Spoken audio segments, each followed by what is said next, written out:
I am bound for the promised land. I am bound for the promised land. Oh, who will come and go with me? I am bound for the promised land. All over those wide extended plains shines one eternal day. There God the Son forever reigns and scatters night away. Oh, I am bound for the promised land. I am bound for the promised land. Oh, who will come and go with me? I am bound for the promised land. 500 walking into the river yonder the first day the angel of the Lord appeared visible to vindicate like he did on Mount Sinai. I'd met him. I walked into the river and hundreds singing that same song for the baptism. Here he comes, descending. That same pillar of fire that you see in the picture there, descending down right down here at the river. And said, as John the Baptist was sent to forerun his first coming, this message will forerun the second coming.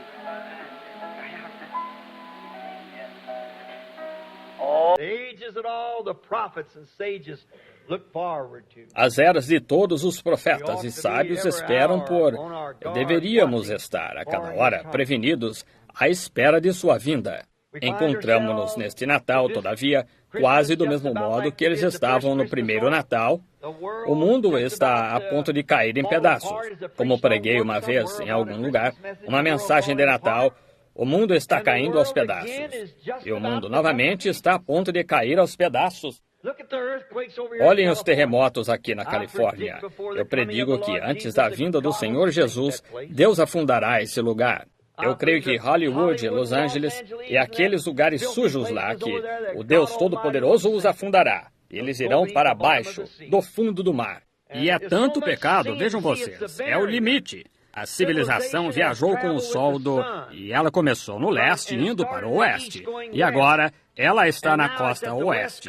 Se ela for um pouco além, ela estará de volta ao leste. Assim, esse é o limite.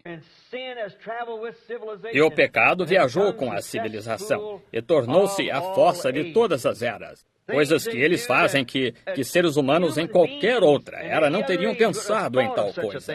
As mulheres se atiraram a tal sujeira que nenhuma mulher, em nenhuma era, nem ao menos, teria pensado em tal coisa como fazemos hoje. E então, ainda chamar-nos de cristãos. Que desgraça!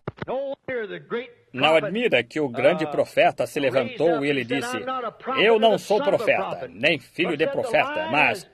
Disse, bramiu o leão, e quem pode não temer? E Deus falou, e quem pode deixar de profetizar? Estão vendo?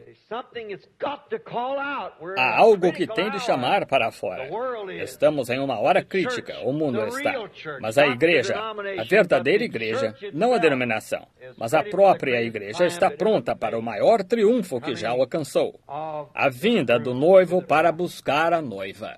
Estamos caindo aos pedaços, esperando por um Messias, alguma coisa, que venha e nos salve, nos tire de tudo isto. Olhamos para baixo, os problemas lá no leste, olhamos para a África, para as revoltas, e os problemas raciais, e a integração e segregações, e todos nós contendemos e gritamos, aqui não faz muito, nossos amigos de cor, acerca de temos de ter integração, é disso que necessitamos, temos de ter integração, todo homem igual, todo homem apropriar-se de... Isso está perfeitamente bem. Isso está perfeitamente bem, eu não creio em escravidão. Essas pessoas não eram escravas, para começar. Elas não são escravas. Deus é segregacionista. Eu também sou. Todo cristão é uma segregação.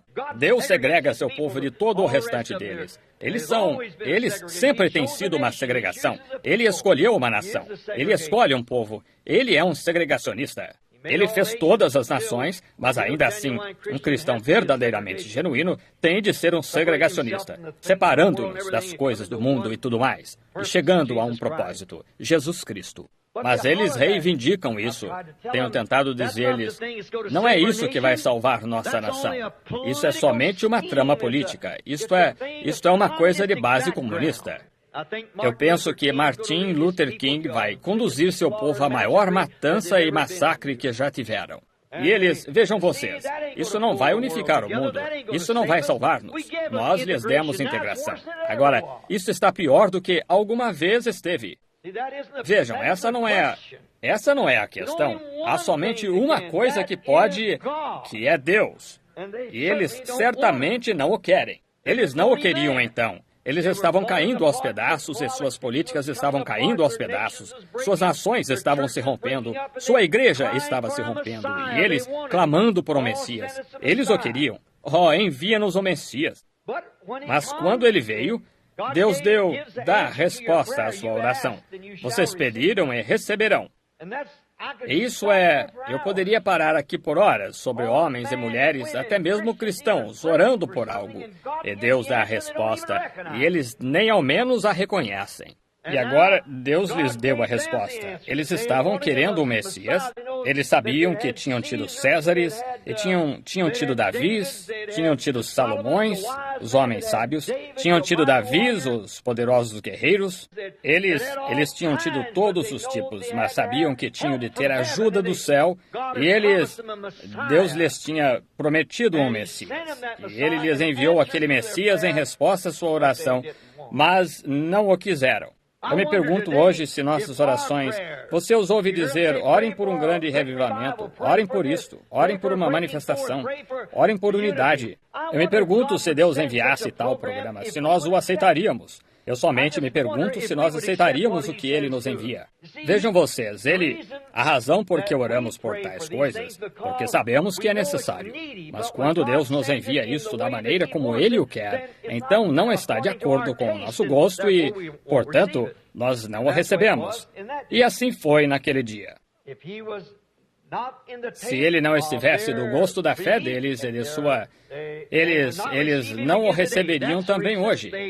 Essa é a razão por que eles fizeram esta pergunta. Quem é este? Quem é este sujeito que está vindo?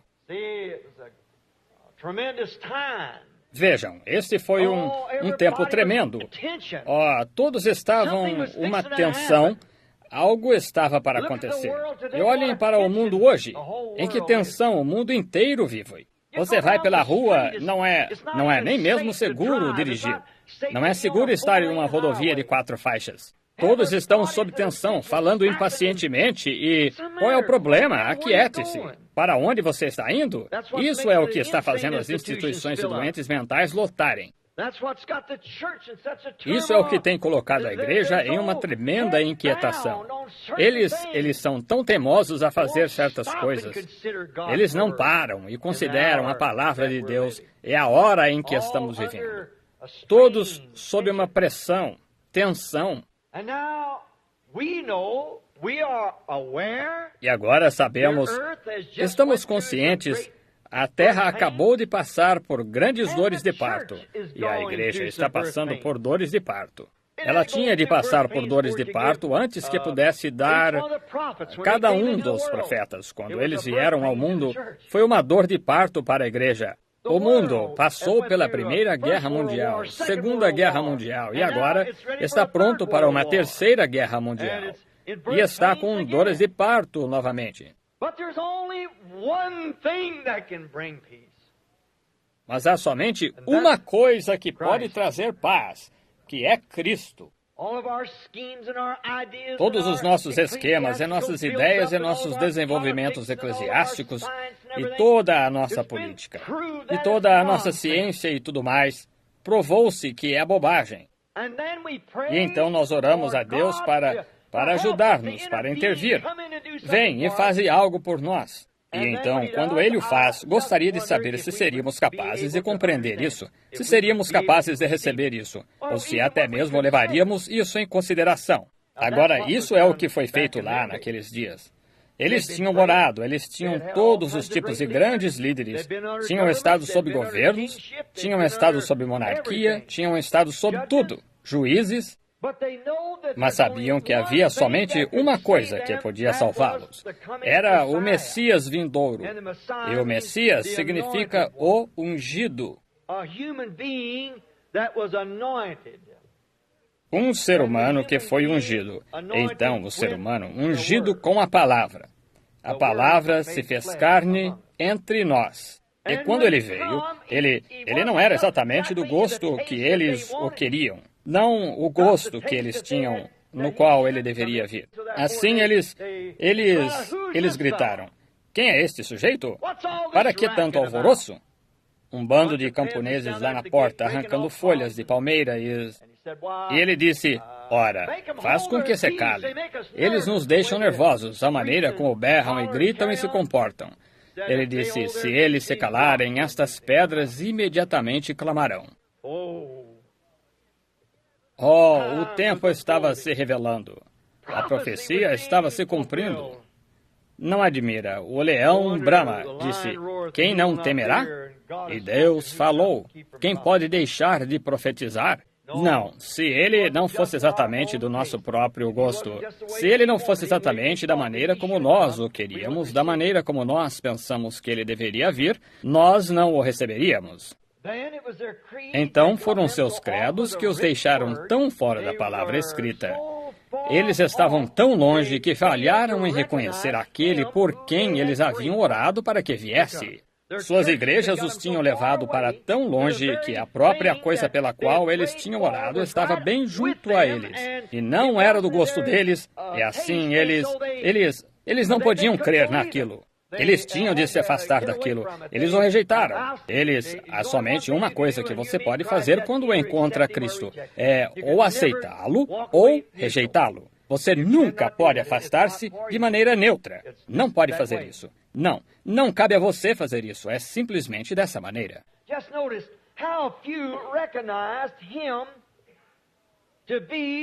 Somente observem quão poucos reconheceram ser ele a palavra ungida daquele dia. Vejam, Deus no princípio, sendo infinito, e sabendo todas as coisas desde o princípio, e a única coisa que estas coisas são a exposição dos seus atributos. Um atributo, você tem um atributo. É seu pensamento, você pensa acerca de algo, então o fala, então o toma. Isso é Deus. Ele no princípio, se você alguma vez esteve ou alguma vez estará no céu, você esteve no céu para começar. Você é parte de Deus.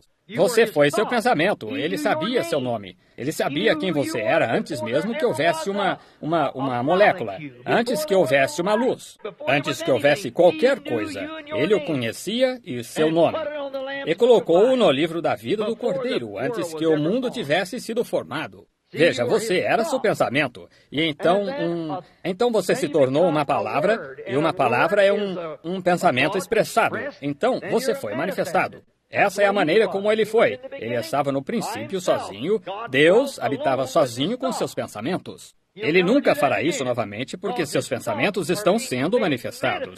E é por isso que estamos bem aqui nesse dia. É Deus tendo companheirismo com seus pensamentos sendo manifestados. Estão vendo? Aí estamos. Assim, você, com todos os seus cuidados, não pode acrescentar um côvado à sua estatura. Você não pode fazer isto, isso ou aquilo. É Deus que se compadece. É Deus. Tudo o que o meu Pai me deu virá a mim, e ninguém pode vir se o Pai não o trouxer. Isso encerra o assunto.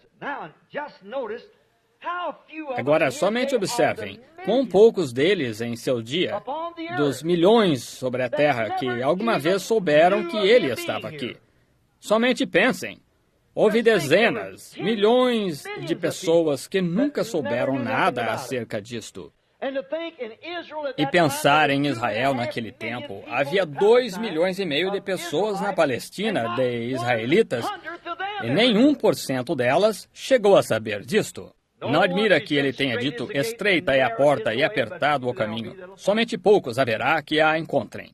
Somente recordem de quantos não o reconheceram, não souberam que ele era isso. E aqueles bem ao redor de onde ele estava, essa é a parte lamentável. Aqueles que caminharam com ele e o viram na rua e assim por diante, eles não reconheceram quem ele era, porque Satanás viu que ele tinha o nome mais sujo que podia ser dado a uma pessoa. Ele era chamado pelo mundo, o mundo natural.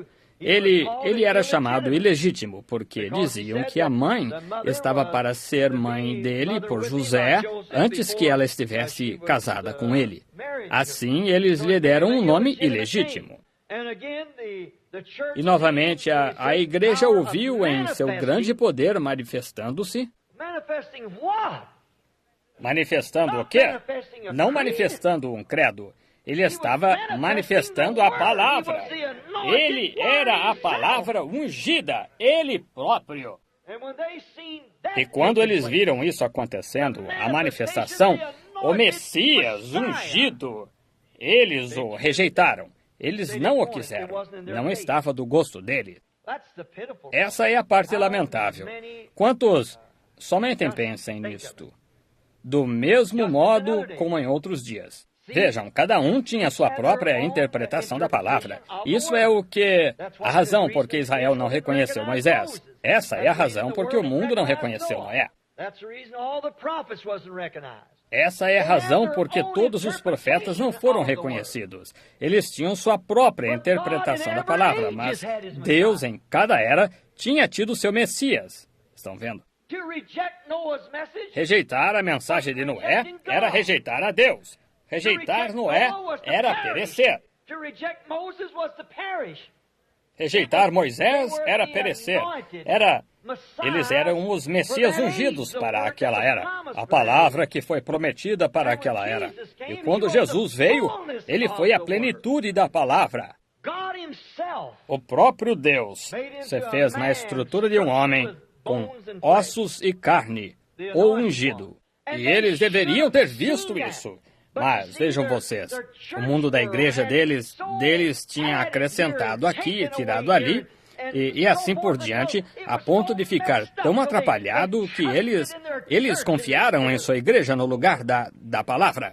E quando viram sua igreja ungida, então pensaram que algo grande estava acontecendo. Mas quando eles viram a palavra ungida, então disseram, isso é fanatismo. Este homem é um diabo, um Beelzebu. Porque era tão contrário à igreja deles que seus credos eclesiásticos e o que eles tinham feito. E foi dessa maneira, a cada vinda de profeta, a igreja estava tão atrapalhada. Deus enviou suas leis, ele lhes deu um pacto, e o sacerdote vinha e cortava e acrescentava e tirava aqui e fazia um credo disto. E então Deus levantava do nada algum homem ungido que foi criado no poder do Espírito. E ele era sempre odiado pelos sacerdotes, pelos reis. E onde os falsos profetas usavam suas roupas delicadas e caminhavam humildemente e suavemente entre os reis e os sacerdotes para merecerem grandes nomes e coisas mais. Então, o real, verdadeiro profeta vinha do nada, de nenhuma de suas organizações. Onde houve em alguma parte da Bíblia onde Deus alguma vez tomou um sacerdote e fez um profeta dele? Onde alguma vez Deus tomou um teólogo eclesiástico, homem treinado, homem teologicamente treinado, e fez dele um profeta? Nunca na história de qualquer parte. Ele já fez isso. Em nenhuma era. Jamais ele fez isso. Ele tem de se afastar desse sistema e levantar isto. E isso é o que ele tinha feito aqui. Jesus, quando ele nasceu em Belém, da Judéia, de uma família pobre, e ele não tinha antecedentes, como eles sabiam, apenas um da tribo de Judá, e sua mãe e pai eram da linhagem de Davi, e eles tiveram de vir e pagar impostos. E aqui estava ele, ainda jovem, ao redor, não fazendo nada, exceto dividindo as igrejas, e eles o odiavam. E eles não podiam negar que aquele homem realizava milagres. Pedro expressou isso no dia de Pentecostes. Disse, Jesus de Nazaré, varão aprovado por Deus entre nós, que Deus estava com ele. É não para acrescentar a sua palavra nem nada, para tornar isto um pouco mais claro. Ele foi Deus que se fez carne entre nós. Deus conosco. E dizendo a outra noite que Moisés, lá de pé com a mão no peito, esse era Deus em Moisés. Ele, retendo os segredos no coração, e a estendeu branca com lepra. Então puxou-a de volta ao peito e a curou, e então estendeu-a novamente a nós, quando ele enviou o Espírito Santo, o qual era Deus novamente, simplesmente em outra forma no dia de Pentecostes. E nós o rejeitamos. Nós não o queremos. Essa é a maneira como eles fizeram, então. Essa é a maneira como nós provavelmente o fazemos hoje. Vemos que todo homem tem sua própria interpretação. É por isso que é tão desconcertante. Mas vocês sabem, a Bíblia diz que esta palavra não é de particular interpretação. Ela não necessita de uma interpretação presbiteriana a seu respeito. Ela não necessita de uma interpretação batista, nem necessita de uma interpretação pentecostal. Deus é seu próprio intérprete. Ele disse que o faria. Então ele simplesmente o faz e isso encerra o assunto. Assim, é por isso que eles veem a palavra de promessa ungida e então eles não a podem receber. Vejam vocês, porque ela é contrária a seus credos. A aparência que o Messias ungido teria e o que ele faria estava longe do seu entendimento. E então, quando foi lido para eles das Escrituras, o que ele faria, ainda assim eles não o entenderam. Porque quando estes magos vieram da Babilônia, eles estavam meio ao nordeste de Jerusalém, e olharam e viram aquela estrela guiando na direção oeste. Eles a seguiram por 2 anos, descendo através do rio Tigre e através dos vales e do Sinar, e continuaram descendo. Vieram à cidade principal de todas as religiões. A maior religião de todo o mundo no templo em Jerusalém, e para lá e para cá nas ruas dizendo, onde está aquele? Onde está aquele que é nascido o rei dos judeus? Ora, ninguém sabia nada acerca disto. Era estranho. Isto até agitou o sinédrio. Convocaram os eruditos e disseram, leiam nas Escrituras onde o Messias... E eles foram e apanharam as Escrituras e leram que Miqueias disse que de Judá, Belém de Judá, não és tu a menor entre todos os príncipes, mas de ti sairá este governador. Vejam, ao invés de investigarem, eles simplesmente o descartaram. Bem, é um monte de fanatismo. Estão vendo? É por isso que os pastores receberam a mensagem. Vejam, eles têm sua própria interpretação, portanto, eles falham em ver a coisa realmente verdadeira. Mas, como sempre, quando ele veio exatamente da maneira que a palavra disse que ele viria. Ele entrou na cidade exatamente, em nosso texto esta manhã, da maneira como a palavra disse que ele viria. E eles disseram, quem é? Estão vendo o que quero dizer? Eles deviam ter sabido quem era. E aqui, não o mundo de fora, mas o mundo da igreja disse, quem é? Quem é este? Quando ali as Escrituras tinham claramente dito que essa era exatamente a maneira como ele viria. E eles dizem, quem é? Quem é este sujeito? Para que é toda esta emoção? Parem de fazer todo esse barulho. Isso nos deixa nervosos. Estão vendo? Estão vendo? A própria coisa pela qual eles tinham orado estava bem ali em suas mãos. E eles não o reconheceram. E ele veio exatamente da maneira que a Escritura disse que ele viria. E se ele o faz hoje, ele virá exatamente da maneira como a Escritura diz que ele virá. Ele sempre vem do gosto da palavra de Deus e não do gosto da ideia de algum teólogo acerca disto. A propósito, vocês sabiam que a palavra de Deus nunca veio a um teólogo? Encontrem nas Escrituras onde ela alguma vez veio. A palavra não vem a teólogos, de modo algum. Mas vejam vocês, se a palavra fosse manifestada hoje, a palavra para o nosso dia, ela seria do gosto da palavra de Deus, não do gosto da ideia de alguém. Deus tomaria sua palavra que ele prometeu para este dia, e a ungiria, e ela aconteceria. É só isso. Não há maneira de evitar que ela aconteça. Ela acontecerá de qualquer maneira. Não importa o que a igreja diga e o que o resto deles creia. Isto, Deus o fará de qualquer maneira. Haverá somente muito poucos que alguma vez saberão acerca disso. Isso mesmo. Somente muito poucos. Sempre foi dessa maneira. Vejam, com sua própria interpretação, eles não podiam fazer nada mais porque eles se estribavam no que a igreja lhes tinha dito. Mas ele viria, ele sempre vem então. Ele o fez então, melhor dizendo, e ele o faria todas as vezes que viesse, e tudo o que ele faz, isto será do gosto da palavra. De modo que não podemos depositar confiança no que outras pessoas dizem. Há somente uma coisa em que você pode depositar confiança, e isso é a palavra. E a palavra é Deus, e a palavra ungida faz o Messias. A palavra ungida da hora. Conformoso. Eles falharam em ver isso, a palavra. O correto, eles tinham... A palavra está sempre correta, mas a interpretação dela estava errada. Gostaria de saber se esta grande coisa, este concílio ecumênico que temos no mundo hoje e o concílio mundial de igrejas tomando forma juntos para fazer que todos sejamos um, gostaria de saber se eles compreendem que é exatamente o que as Escrituras dizem que eles fariam. Mas eles pensam que é a coisa mais maravilhosa do mundo, que todos nós podemos dar as mãos e ser um. Disseram, Jesus orou que fôssemos um. Isso é verdade, mas não esse tipo de um. Ele disse, sede um como eu e o Pai somos um. Sim, sejam esse tipo de um. Então, como será isso? A palavra e nós seríamos a palavra ungida. Essa é a unidade de Deus. Vejam, a unidade de Deus é a palavra ungida em você. Está vendo? E então você se torna um filho, um Messias da era. Agora, constatamos que as pessoas são bem parecidas. Não mudam. Essas pessoas estavam divididas em 3 grupos. E daremos uma olhada nisso por alguns minutos agora. Sei que vou me atrasar um pouco, se para vocês não tiver problema. Sou tão lento, eu simplesmente, eu não sei. Eu entro e anoto as escrituras e pequenas notas, e então eu chego ali e o Espírito Santo lança a mão de mim, e eu vou para, simplesmente parece que não há fim nisto. Isso simplesmente continua. Mas agora ao nosso texto. Eles estavam divididos lá em 3 diferentes grupos com 3 diferentes opiniões. Alguns deles criam nele, alguns deles o odiavam, e alguns deles não sabiam o que fazer.